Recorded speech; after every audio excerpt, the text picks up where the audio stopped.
নমস্কার, আমি বৈশাখী। শিল্প সাহিত্য বাই বৈশাখী চ্যানেলে সকল শ্রোতা বন্ধুদের স্বাগত জানাই। বন্ধুরা, আজকে বলবো আপনাদের গল্প মডেল। গল্পটি প্রাপ্তবয়স্কদের জন্য। প্রথম থেকে শেষ পর্যন্ত শুনবেন। ভালো লাগলে লাইক করবেন, কমেন্ট করবেন, শেয়ার করবেন এবং আমার চ্যানেল সাবস্ক্রাইব করতে ভুলবেন না। শুরু হচ্ছে আজকের গল্প মডেল। গল্পটি আমার লেখা। আরে অনির্বাণ, তুমি কাকে ধরে এনেছো? নড়ে না, চড়ে না, ঠিকমতো হালকা হয় না। আচ্ছা অনির্বাণ, এইরকম চললে আমি কাজটা কমপ্লিট করব কি করে? না না না না না না, এইরকম মেয়ে দিয়ে আমার কাজ হবে না। তখন থেকে আড়ষ্ট হয়ে বসেই আছে। বারবার বলছি বুকের ওপর থেকে আচ্ছাদনটা সরাও, এ তো সরাতেই রাজি না। তারপরে তুমি জানো না, আমি বললাম কোনো রকম পাতলা কাপড় পরা যাবে না, আমার সম্পূর্ণ নগ্ন নারী দেহ চাই। এই মেয়ে তো কিছুতেই আমার কথা শুনছে না। নাও, আমি ফোনটা ওর কানে দিচ্ছি, তুমি প্লিজ ওকে বুঝিয়ে বলো। দেখো, আজ রাতের মধ্যেই আমায় কাজটা কমপ্লিট করতে হবে। আগামীকাল আমার প্রজেক্ট জমা দিতে হবে। তুমি তো বুঝতে পারছো এই রাতটা আমার কাছে কত ইম্পর্ট্যান্ট। আমার প্রত্যেকটা খুঁটিনাটি জিনিস ভালো করে বুঝতে হবে, জানতে হবে, ফিল করতে হবে, না হলে আমি কাজটা করব কি করে অনির্বাণ? নাও, তুমি কথা বলো। এই মেয়ে, কী যেন তোমার নাম? হ্যাঁ, জুই। ধরো তো, কথা বলো।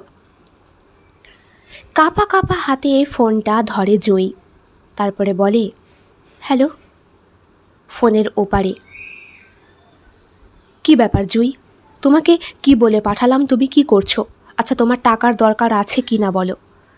আছে দাদা, আমার তো টাকার দরকার আছে, সেই জন্যেই তো এই কাজে। তাহলে কথা না বাড়িয়ে যেরকম ও বলছে ঠিক সেই রকম করে নিজেকে প্রেজেন্ট করো। কিন্তু দাদা, আমার যে লজ্জা করছে। দেখো, ওসব লজ্জা থাকলে চলবে না। এই সব কাজে লজ্জা সব থেকে বড় বাধা। ও যেভাবে বলছে সেইভাবে ওর সামনে নিজেকে তুলে ধরো। ও ঠিক যেমন যেমন বলবে ঠিক সেইভাবে ওকে সাহায্য করবে, না হলে কিন্তু এক পয়সাও তুমি পাবে না। টাকাটা কিন্তু আমার হাতে না, টাকা ওই তোমায় দেবে। একটা ভালো মেয়ে চেয়েছিল, তোমারও টাকার দরকার ছিল, আমি এনে দিয়েছি। এরপরে আমার কর্তব্য শেষ। প্লিজ তুমি কাজটা সাহায্য করো ওকে করতে। তোমার তো টাকার প্রয়োজন, নগদ 15,000 টাকা পাবে তুমি এর জন্য, 1 টাকাও এদিক ওদিক না। সুতরাং প্লিজ। আচ্ছা শ্যামলদা, আমি চেষ্টা করছি আমার 100% দেওয়ার। নো নো নো, চেষ্টা করছি বললে হবে না, চেষ্টা করছি বললে হবে না। ট্রাই টু আন্ডারস্ট্যান্ড, তোমায় করতেই হবে, আর আমি জানি তুমি পারবে।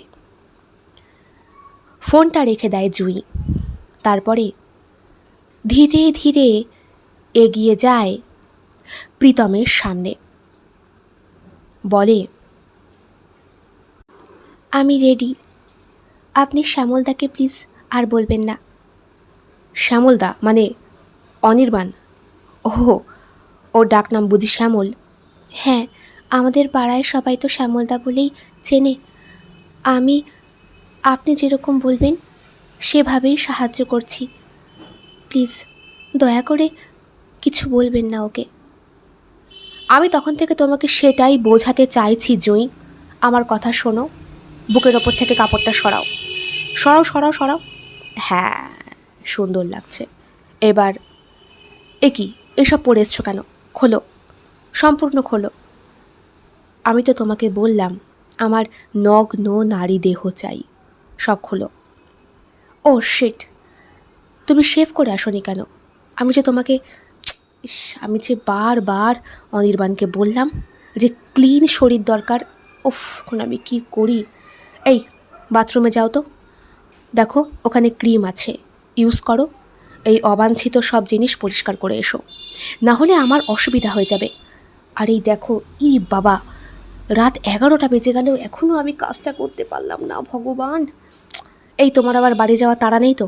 আমার কিন্তু পুরো রাত লাগতে পারে।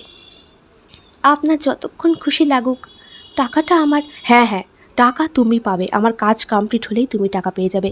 আরে আমি তো দেরি করতে চাইনি, তুমি তো দেরি করলে এতক্ষণ ধরে ঠাই। ছি, কতটা সময় পার হয়ে গেল। আমাকে আবার সকালবেলা ঠিক 12টার মধ্যে প্রজেক্ট জমা দিতে হবে। সারা রাত যদি একটু ঘুমোতে না পারি, আমার আবার কাজে অসুবিধা হয়। আবার এই কাজটা না করলে আমার চাকরি থাকবে না। আমি যে কী দোটানায় পড়লাম। আচ্ছা তুমি কথা বাড়িও না, আর প্লিজ বাথরুমে যাও, গিয়ে আফটার শেভটা ইউজ করে প্লিজ চলে এসো, চলে এসো, চলে এসো। প্রায় 15 মিনিট পরে জুঁই বাথরুম থেকে বেরিয়ে আসে, ঠিক যেরকম বলেছিল প্রীতম, একদম সেইভাবে, নিট অ্যান্ড ক্লিন হয়ে।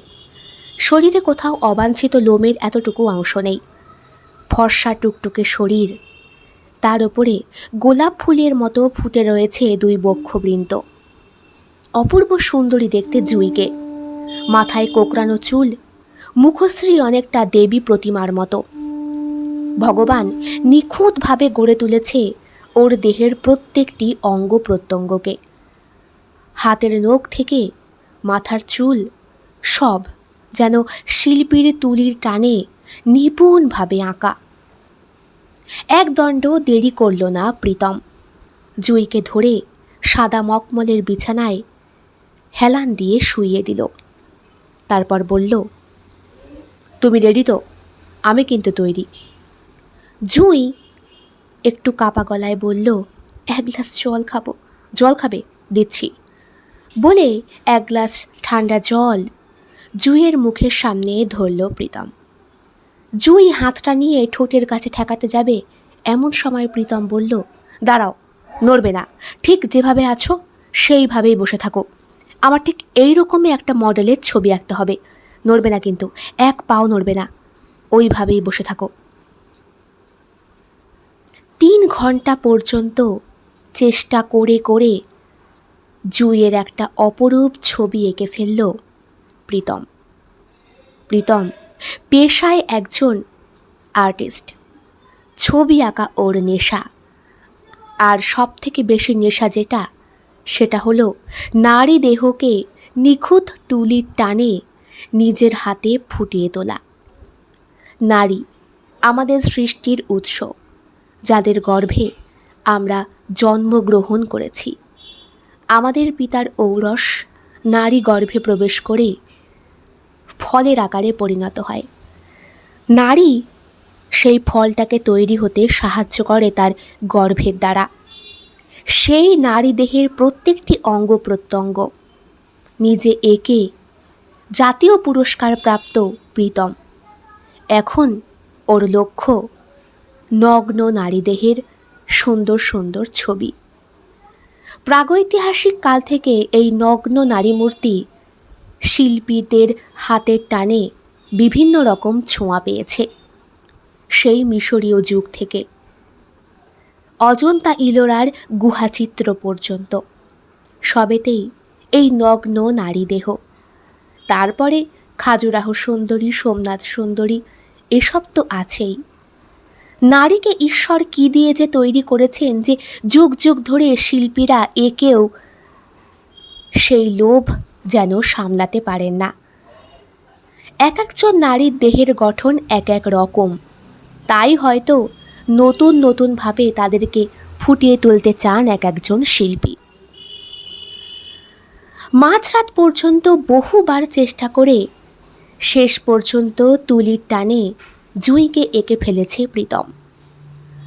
তারপরে নিজের অজান্তেই বলে ওঠে, ওয়াও জুঁই, তুমি সত্যি খুব সুন্দর।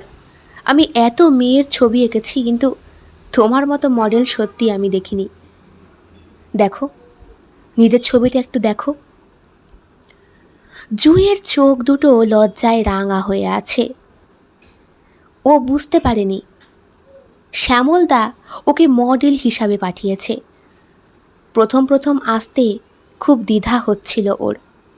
তারপরে ভেবেছিল গরিব মেয়েদের আবার সতীর্থ, ওসব আবার থাকতে হয় নাকি।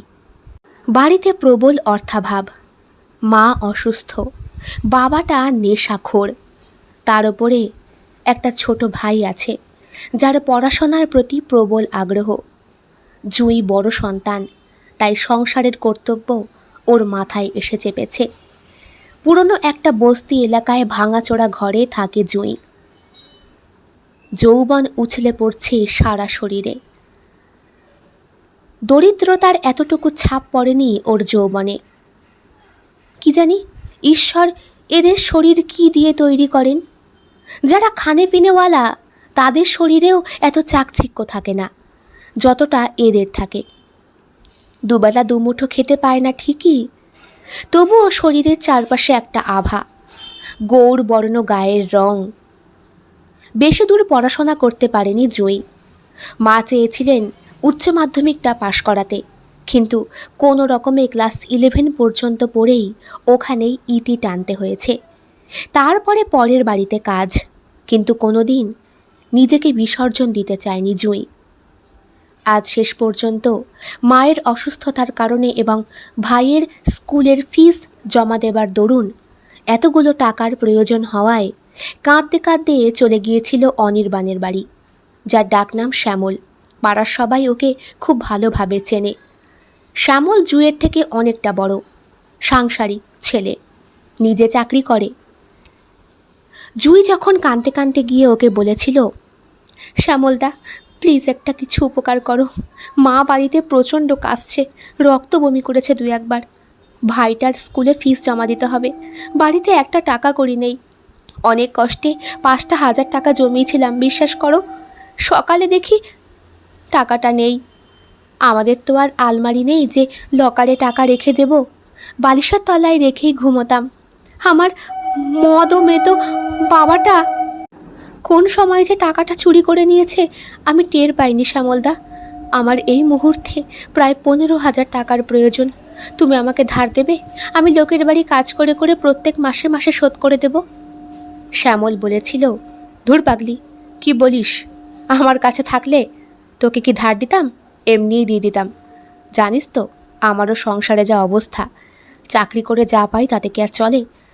তবে তোর জন্য আমি একটা কাজ করতে পারি।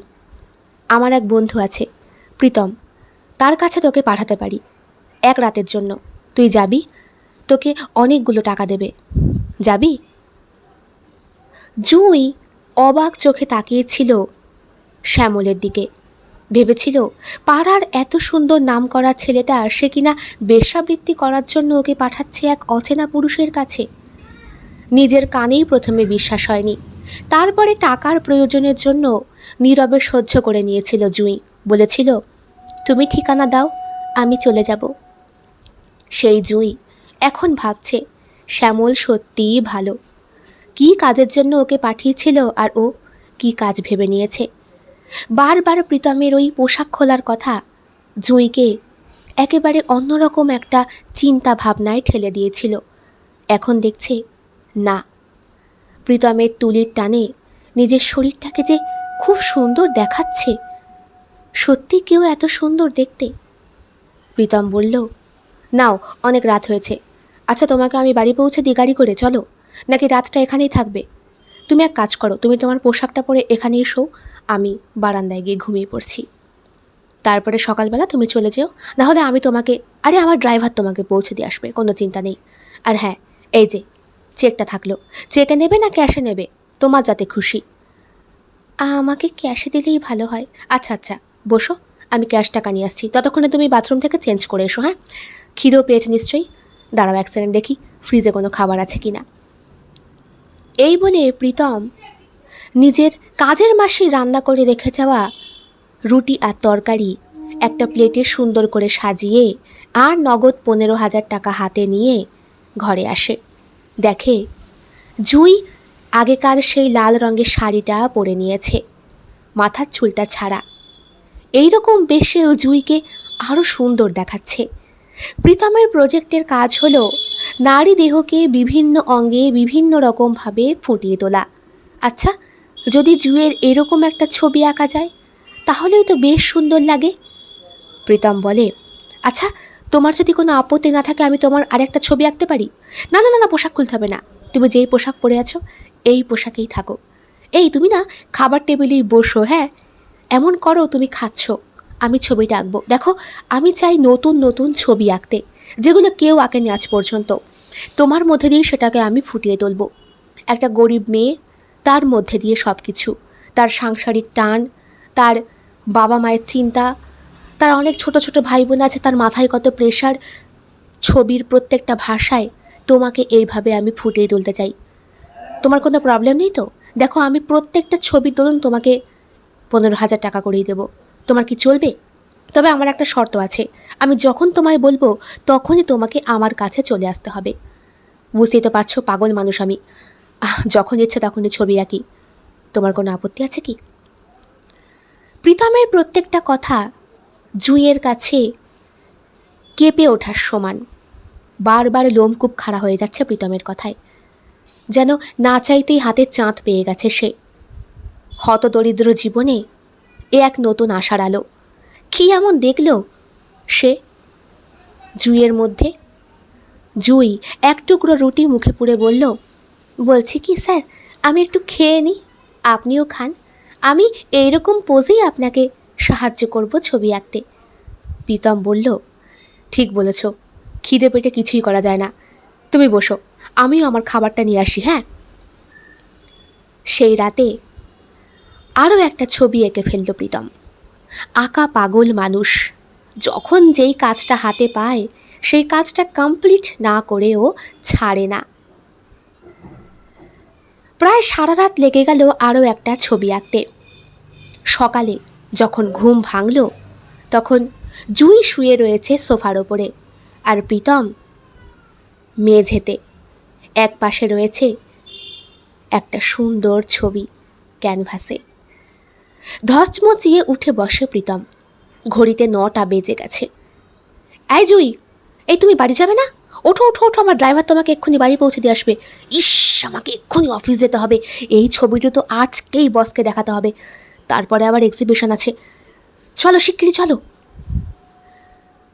ফ্ল্যাটের জানলা দিয়ে সকালের সূর্যের প্রখর আলো ছুঁয়ে দিচ্ছে জুঁইয়ের এলোমেলো চুলগুলো।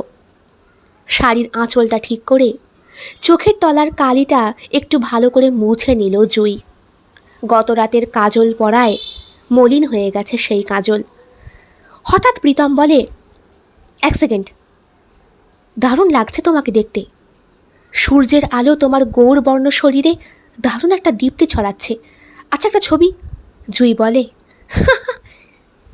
আপনি সত্যিই ছবি পাগল মানুষ। এই অবস্থায় কেউ ছবি? ছি ছি ছি ছি, আপনার না দেরি হয়ে যাচ্ছে? আপনি যান, আপনি যখন বলবেন আমি তখনই চলে আসব। প্রীতম বলে, ও হ্যাঁ, তোমার টাকাটা দাঁড়াও। না না প্রীতমবাবু, টাকা এক্ষুনি দিতে হবে না। আমার বাবাটা মাতাল, বেশি টাকা সঙ্গে নিয়ে কোথায় রাখবো বলুন? রাখার তো জায়গা নেই। যেটা দিলেন সেটাই আমার কাছে থাক, যখন লাগবে আপনার কাছ থেকে চেয়ে নেব। তোমার খুব হতদরিদ্র অবস্থা, তাই না জুঁই? গরিবের সেই কথা বলে আর কি হবে। আচ্ছা, আমি আসি। হ্যাঁ, তুমি বসো, আমার ড্রাইভার তোমাকে পৌঁছে দিয়ে আসবে। না না, তার দরকার হবে না। এখান থেকে এইটুকু তো, আমি পায়ে হেঁটেই চলে যেতে পারবো। সত্যি বলছো? একদম সত্যি। এরপরে বেশ কটা দিন জুঁইয়ের বেশ স্বপ্নের মতো কাটে। প্রীতম যখনই ওকে খবর দেয় তখনই ও চলে আসে। কয়েকটা লোকের বাড়িতে কাজ করত, তাদেরকেও বলে রেখেছিল কয়েকদিন ওর আসতে একটু অসুবিধা হতে পারে। বাড়িতে মা অসুস্থ, দেখাশোনার কেউ নেই। জুঁইকে সবাই ভালোবাসত ওর স্বচ্ছ চরিত্রের জন্য, তাই সবাই এক কথায় মেনে নিয়েছিলেন। মেয়েটার চরিত্র এতটাই ভালো যে কেউ ওর দিকে খারাপ দৃষ্টিতে তাকাতে পারে না। চোখের মধ্যে এমনই একটা অদ্ভুত ভাষা আছে যে কারো ওকে দেখলেই সম্ভ্রম জাগবে। একদিন খুব বৃষ্টি হচ্ছিল। প্রীতমের কাছে আসতে জুঁইয়ের অনেকটা দেরি হয়ে যায়। বৃষ্টিতে কাপড় প্রায় ভিজে গিয়েছিল। জুঁই আসে, কলিং বেল প্রেস করে। দরজা খোলে প্রীতম, বলে, ওয়াও, দারুণ লাগছে। বৃষ্টিতে ভিজে গেছো না? এই রকম করেই ছবি আঁকবো। আচ্ছা, কিন্তু প্রীতমবাবু, আমার যে অ্যালার্জি আছে বৃষ্টির জলে।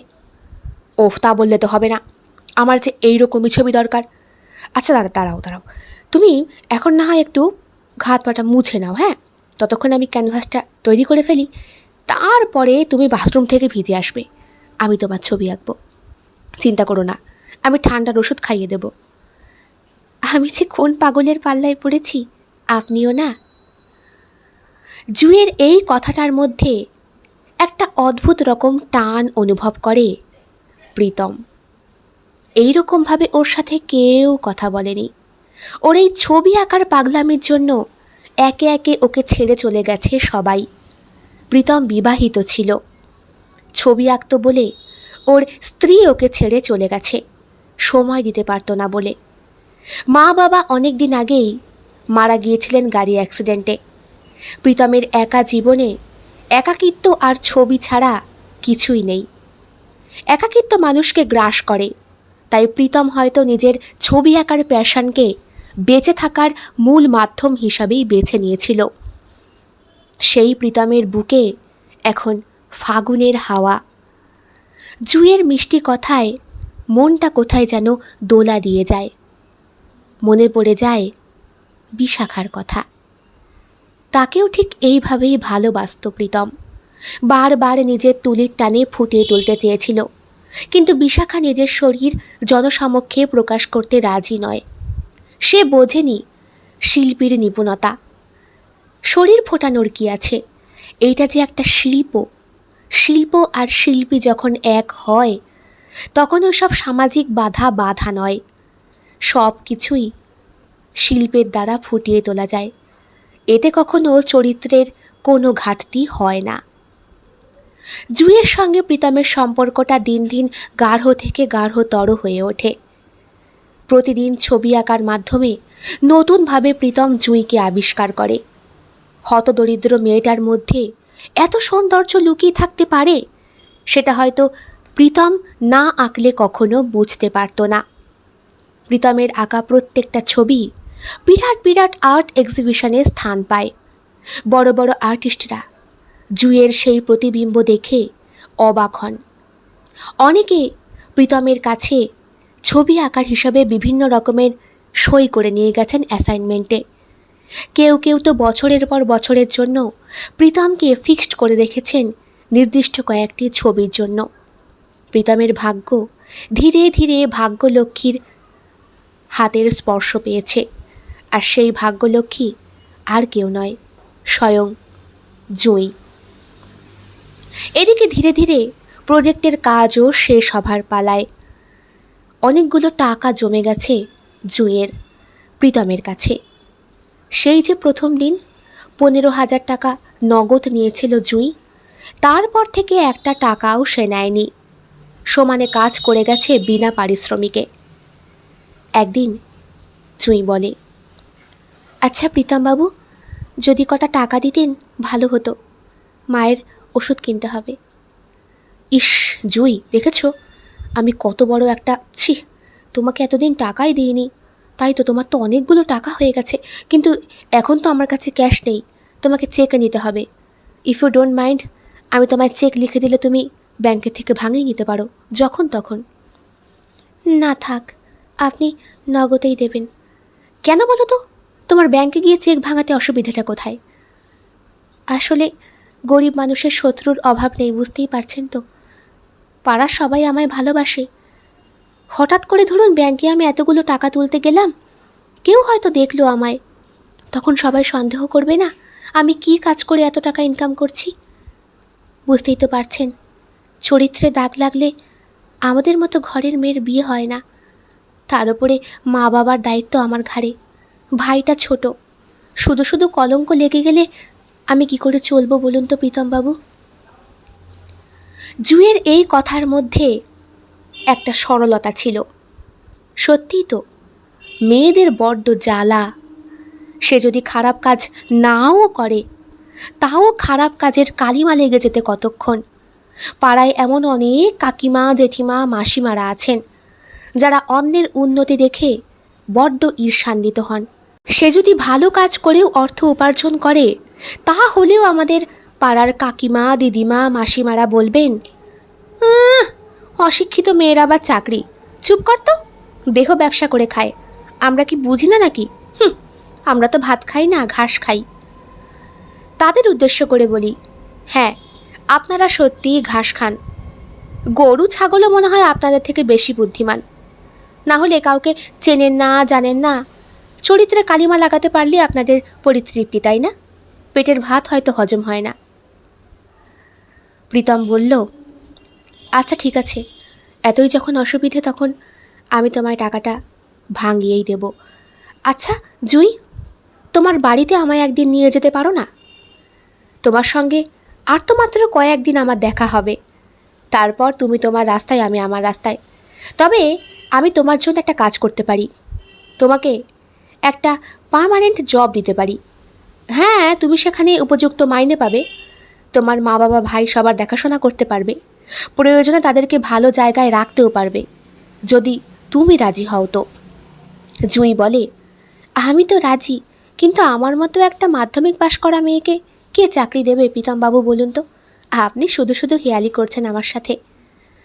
আমি হেয়ালি করছি না জুঁই, আর তো মাত্র কটা দিন, তারপর একদিন তোমার বাড়িতে আমি যাব, দেখি তোমার মা বাবাকে বলে সেই চাকরি করতে তোমাকে আমায় দেন কি না। মানেটা যখন যাব তখন বলবো। আচ্ছা নাও, রেডি হয়ে নাও, তৈরি হয়ে নাও তাড়াতাড়ি, লাস্ট ছবিটা এঁকে ফেলি।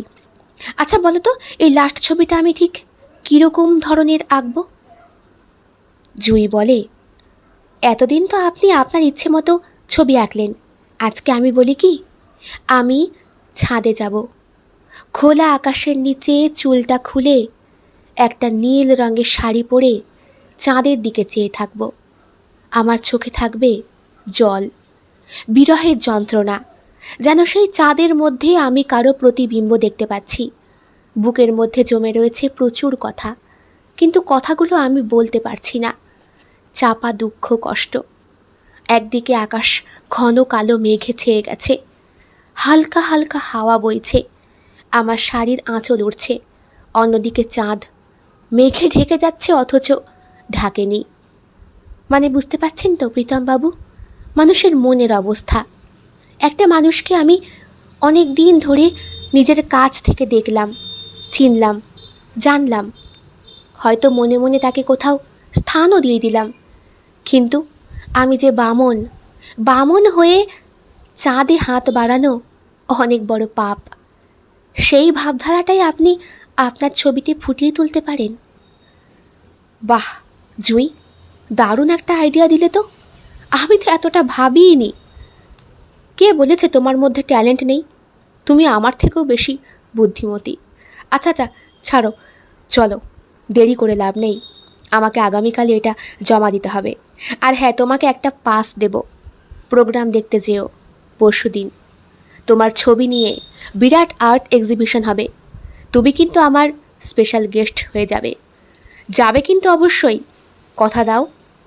জুঁই বলে, আমার কাছে পরার মতো সেরকম পোশাকই নেই, শুধু শুধু আমায় নিয়ে গিয়ে আপনি ব্যতিব্যস্ত কেন হবেন? আরে জুঁই, তুমি বুঝতে পারছো না, আমার মডেল তুমি, আমার প্রত্যেকটা ছবিতে তোমার মুখ, সেই তুমি যদি সর্বজনসম্মুখে উপস্থিত হও, তোমায় দেখে পাবলিকের রিয়াকশানটা বুঝতে পারছো? আচ্ছা বলো তো, এমন কোন মডেলকে তুমি দেখেছো? কত ছবি তো দেখেছো কি কোনো মডেলকে সামনাসামনি এসে উপস্থিত হতে? কেউ কিন্তু দাঁড়ায় না, কেউ দাঁড় করায় না, ভয়ে, পাছে তাদের সৌন্দর্য দেখে অন্যজন তাদেরকে কিনে নেয়, এই কারণে। কিন্তু আমি জানি তুমি অন্যের কাছে যাবে না, তুমি আমার জুঁই, আমার কাছেই থাকবে। তাই এতটা ভরসা করেন আপনি আমাকে?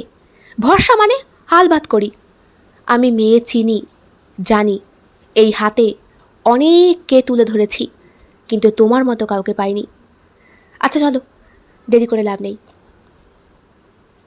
প্রীতমের দেওয়া একটা পাসে নিমন্ত্রিত হয়ে জুঁই গিয়েছিল সেই আর্ট এক্সিবিশনে। শুধু তাই নয়, প্রীতম নিজের হাতে পছন্দ করে ওকে শাড়ি কিনে দিয়েছিল, সাজিয়েও দিয়েছিল। সেইখানে বিভিন্ন মানুষের সাথে কথাবার্তা বলে, ওপরি মহলের সবার সাথে মিশে একটা অন্যরকম ভালো লাগা জন্মেছিল জুঁইয়ের মধ্যে। যেই মেয়েটা কোনো দিন এত বড় পার্টিতে আসার চান্স পায়নি, সে কিনা ছবির মডেল হয়ে এত সুন্দর জায়গায় আসার চান্স পেয়েছে। দেখতে দেখতে প্রীতমের আঁকা প্রত্যেকটা ছবি সর্বশিখরে পৌঁছে যায়। বিভিন্ন আর্ট এক্সিবিশন থেকে শুরু করে অ্যাড কোম্পানি পর্যন্ত সবাই প্রীতমের আঁকা ছবির বিরাট সুনাম করতে থাকে। মাত্র কয়েকদিনের মধ্যে প্রীতম উন্নতির চরম শিখরে পৌঁছে যায়। তারপরে আসে সেই মহেন্দ্রক্ষণ, যেই দিন একটা বিরাট বড় পার্টিতে প্রীতমকে ইনভাইট করা হয়, আর স্পেশালভাবে ইনভাইট করা হয় জুঁইকে। প্রীতমের অনুরোধে জুঁই তার মা বাবাকে সেখানে নিয়ে যায়। এরপরে মাইকে শোনা যায় অ্যানাউন্সমেন্ট। একজন বলছেন, উপস্থিত বন্ধুগণ, আমরা সবাই এখানে যেই মানুষটার জন্য উপস্থিত হয়েছি তিনি হলেন প্রীতমবাবু। ওনার আঁকা ছবি আপনারা সবাই দেখেছেন, আমরাও দেখেছি। উনি ভবিষ্যতের একজন বিরাট বড় গুণী মানুষ। উনি যাকে এঁকেছেন ওনার তুলির টানে যাকে প্রাণবন্ত করে তুলেছেন, সেই প্রীতমবাবুকে আমরা মঞ্চে আসার জন্য অনুরোধ জানাচ্ছি। সঙ্গে সঙ্গে তীব্র করতালিতে ভরে ওঠে মঞ্চের প্রাঙ্গণ। প্রীতম ওঠে স্টেজে। সবাইকে প্রণাম নিবেদন করে প্রীতম বলে, আজ আমি এখানে যেই মানুষটার জন্য পৌঁছাতে পেরেছি সে আর কেউ নয়, জুঁই। জুঁই, প্লিজ স্টেজে এসো। হাততালি থেমে গেছে, চারিদিকে নিস্তব্ধতা। সবাই জুঁইকে দেখছে। জুঁইয়ের মা চোখের জল মুছছেন। কোনোদিন বুঝতে পারেননি ওনার হতদরিদ্র ভাগ্যহীনা মেয়েটি এত বড় স্টেজে উঠবে। প্রীতম বলে, আমরা ছবি আঁকি, প্রচুর মডেলের ছবি আঁকি। কোনো কোনো মডেলের ঠিকুজি কুষ্টিও আমরা কোনো দিন টের পাই না, অথচ সেই সমস্ত ছবি কত কত মূল্যে আমরা বাজারে বিক্রি করি। তাদের ছবি এঁকে আমরা কিন্তু উন্নত হয়ে যাই, কিন্তু যাদের কৃতিত্ব সব থেকে বেশি তারা কিন্তু তাদের উপযুক্ত মূল্য পায় না।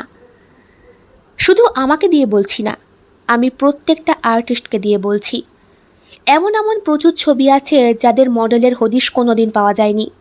যে এঁকেছে তাকে জিজ্ঞাসা করলে তিনি বলেছেন ওটা ওনার মনের কল্পনা। সত্যিই কি তাই? আদৌ মনের কল্পনা, নাকি ওনার সামনে উপস্থিত কোনো জলজ্যান্ত মানুষের প্রতিকৃতি উনি নিজের তুলির টানে ফুটিয়ে তুলেছিলেন? কেউ জানতে পারে না সেই সমস্ত মডেলদের ইতিহাস। কিন্তু আমি আজ বলছি, জুঁই আমার জীবনের সবথেকে আদর্শ মডেল, আর জুঁইকে আমার জীবনে আমি স্বীকৃতি দিতে চাই। আপনারা সবাই জানতেন আমি বিবাহিত ছিলাম, আমার স্ত্রী আমাকে ছেড়ে চলে গেছে, আমি তাকে সময় দিতে পারতাম না বলে। কিন্তু আজ এই মঞ্চে দাঁড়িয়ে জুঁইয়ের মা বাবাকে সাক্ষী রেখে আমি আপনাদের সবাইকে উদ্দেশ্য করে বলছি, জুঁই, আমি তোমাকে ভালোবাসি। যেই চাকরির কথা আমি তোমায় বলেছিলাম সেই চাকরিটা হলো আমার স্ত্রীর চাকরি। হবে তুমি আমার সারা জীবনের মডেল, সারা জীবনের জন্য ছবির সঙ্গী হবে। আমি তুলির টানে তোমায় বারবার আবিষ্কার করতে চাই। তখন করেছি একরকম, এখন করব আর এক রকমভাবে। আমরা স্বামী স্ত্রী হব। আমাদের প্রত্যেকটি মিলনাদৃশ্য আমি তুলির মাধ্যমে ফুটিয়ে তুলতে চাই, যার মডেল থাকবে একমাত্র তুমি।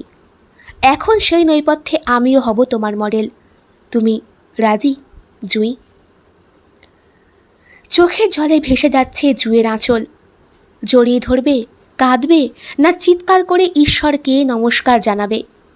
জুঁই কিছুই বুঝতে পারল না।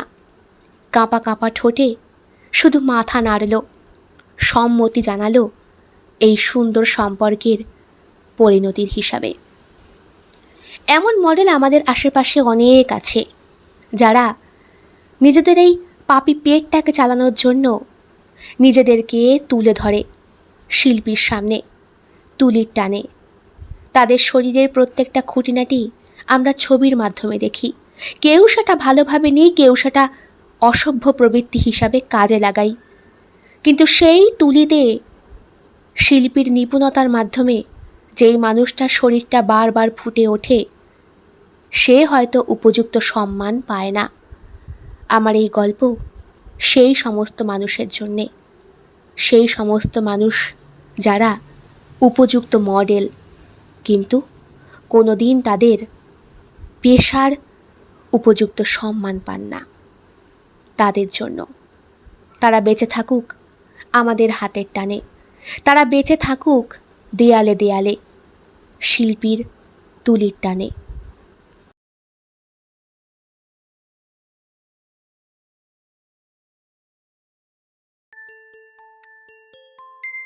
কেমন লেগেছে আজকের নিবেদন আমায় কমেন্ট বক্সে কমেন্ট করতে কেউ ভুলবেন না। ভালো লাগলে লাইক করবেন, শেয়ার করবেন এবং আমার চ্যানেল সাবস্ক্রাইব করবেন।